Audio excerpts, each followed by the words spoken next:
Tutora y compañeros, muy buenas tardes. Mi nombre es Félix Paternina, soy estudiante de Ingeniería Industrial de la Universidad Nacional Abierta y a Distancia. Y para el curso de Ética hemos venido estudiando en los distintos momentos, momento 3, momento 4, un tema bastante interesante.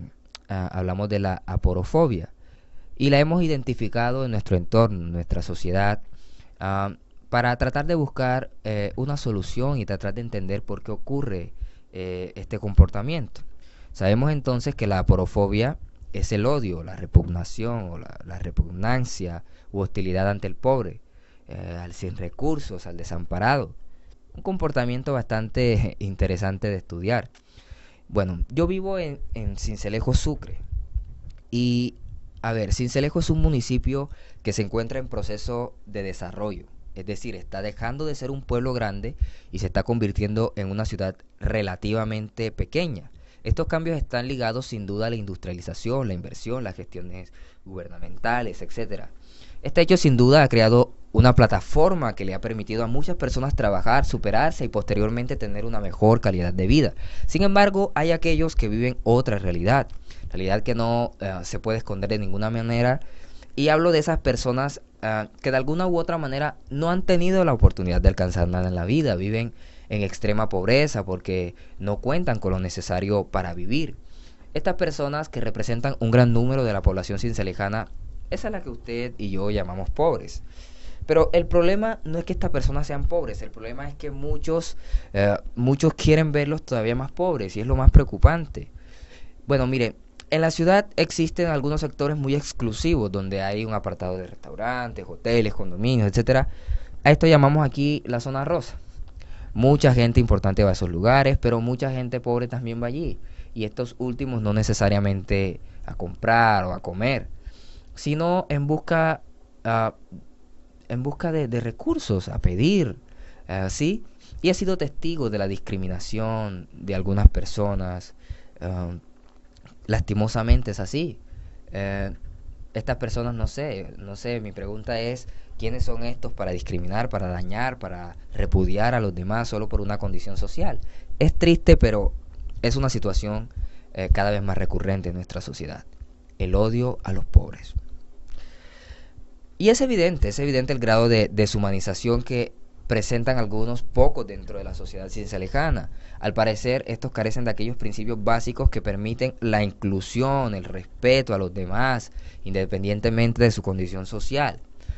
Y para tratar de entender esto, me he dado a la tarea de estudiar por lo menos lo que plantea de la cortina. Ya ustedes compañeros y yo hemos estudiado un poco acerca de ella. Me interesa mucho que expone en su libro La ética de los valores, ética y educación, eh, algo que se refiere al perfil valorativo de una sociedad, que el hecho de que los ciudadanos compartan ciertos valores no significa que vivan según ellos. Esto es muy interesante porque plantea básicamente lo siguiente: si usted y yo podemos compartir muchos valores, es decir, tenemos en común muchos de ellos, podemos ser conscientes de que existe la solidaridad, de que existe el amor, de que existe el respeto, etcétera. Pero una cosa muy diferente es vivir en principio de esos valores.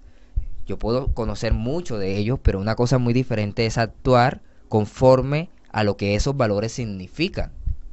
Entonces eso es básicamente lo que ella plantea. Y yo considero que inicialmente esta podría ser una de las razones por las cuales la sociedad actúa como actúa. Una cosa es tener presentes valores y otra muy diferente es tenerlos arraigados como principios que determinen mi comportamiento. Ah, por otro lado, ¿qué plantea también Cortina?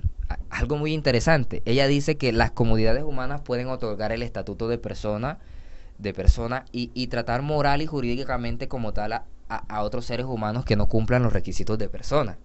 Entonces, por ejemplo, bueno, allá habla de los niños, los locos, los disminuidos psíquicos, los humanos en coma, etcétera. Dichos seres humanos pueden tener derechos, pero no deberes. Son personas en sentido social, que por el hecho de pertenecer a la especie humana tienen la misma dignidad y derechos que el resto de las personas.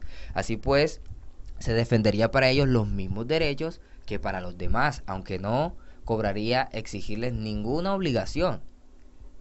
Entonces es bastante interesante. O sea, en definitiva, yo considero que hay una multiplicidad de factores que determinan la forma como percibimos al otro. Y estos factores a su vez son los que determinan, sí, cómo vamos a actuar, cómo vamos a reaccionar al tener al otro o a cierto tipo de persona al frente.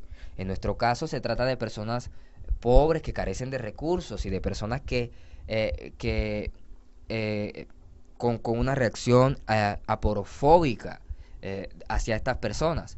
Pero mi pregunta es, ¿bajo qué principios actúan estas personas? ¿Bajo qué principios, bajo qué preceptos, bajo qué condición juzgan? Entonces es bastante interesante y es muy importante lo que plantea Cortina para tratar de explicar este comportamiento. Pero ahora la intención es tratar de buscar una solución a esta problemática bastante triste y bastante preocupante en nuestra sociedad. Y yo quiero citar también quiero citar aquí a Emilio Martínez Navarro. He leído mucho y me ha parecido interesante lo que él plantea. Básicamente plantea que en principio, y estoy de acuerdo con él, es técnica y económicamente posible que una sociedad moderna consiga que los distintos colectivos afectados por la pobreza superen esa lamentable e inhumana situación, ¿cierto? Pero la pregunta es, ¿qué falta entonces? Bueno, falta coraje cívico, falta estatura moral, falta voluntad política en el sentido ético de la palabra. Porque, miren, la aporofobia se alimenta del extendido prejuicio de que los pobres son culpables de la miseria que los aqueja, ¿cierto? Se alimenta de ese prejuicio. Entonces, como tantos otros, es también una generalización apresurada. Porque en modo similar, imagínense ustedes un accidente donde probablemente la responsabilidad es del accidentado. Y en cambio, puede pasar que la responsabilidad no sea del accidentado, sino del otro. De la misma manera pasa con aquella situación de pobreza. Ocurre que una parte de la situación de pobreza tiene su origen en algún tipo de negligencia más o menos voluntaria, mientras que otra gran parte de tales situaciones tiene causas totalmente ajenas a la voluntad de las personas que sufren la pobreza. Entonces, esta constatación ha de completarse observando que, aunque en los casos en que las personas o si hubiese un caso en que la persona tuviera total responsabilidad al provocar su propia ruina, esto no implica que debamos abandonarlos en su suerte. Más bien nosotros debemos convertirnos en un aliciente para ellos, en una motivación para ellos, en ser solidarios, en ayudarles. Considero, no debemos convertirnos en personas que repudien una condición social, más bien en actores que se conviertan en ayuda para otros. ¿Cómo usted y yo podemos ayudar a que otra persona salga de la situación en que se encuentra? Ahí cambia el asunto, porque yo considero que en vez de en vez de tener una perspectiva o juzgar al otro, yo debo convertirme en un factor determinante en la situación que implica su problemática. También se plantea lo siguiente, dice que la condición humana está afectada por eso que plantea Rawls, cito a Rawls también, él ha llamado la lotería natural de lo social. ¿Y a qué se refiere esto? El hecho de que nadie puede alegar mérito alguno porque esto es muy interesante, mérito alguno por la cantidad y calidad de sus dotes naturales, inteligencia, fuerza, resistencia, enfermedad, etcétera, ni por las ventajas sociales. Entonces yo considero que debemos tener en cuenta esto y ya que sabemos por qué se da esta conducta, también ayudar a que no se dé. ¿Cómo puedo ayudar al otro? Esto ha sido todo. Espero, tutores y compañeros, que haya quedado claro. Espero estén muy bien. Que pasen muy buena tarde.